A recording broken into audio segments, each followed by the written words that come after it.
So when I came to KnowledgeWorks in 2006, I didn't know what strategic foresight word was, and I vaguely heard that scenarios existed and could be used to help organizations think ahead.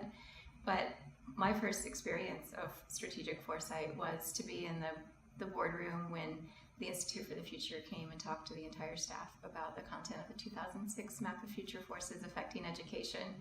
And so I was one of the crowd, uninformed, no context, and I felt really kind of steamrolled. I was like, this is, to me, in particular that forecast was highlighting some things that felt dark to me and darker than some of what's come in later publications, but I felt kind of horrified at things like that term sick herd, or even the concept of strong opinion strongly held, which we're now living out, at the time seemed scary, and it is scary, but from that position, I didn't have a frame for understanding how to work with things that felt scary or work with things that felt exciting. So it's just, I had this big emotional response. I'm like, whoa, what is this?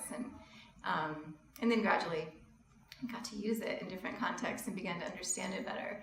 But I try to be mindful of that now when I'm working with our stakeholders and clients, because some conversations I'm in, everyone's opted in and they really want to be there, they know what they're getting into, but random conference, you're asked to come to a whole school's, speak to a staff's entire school. There are people in the room who have no idea what strategic foresight is.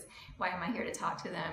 So I try to hold that in mind and have empathy for them and remember, my first experience, and then find ways to acknowledge the full range of emotional responses that can arise, but also build bridges to help people create that space for just initial response, and then also start to build understanding.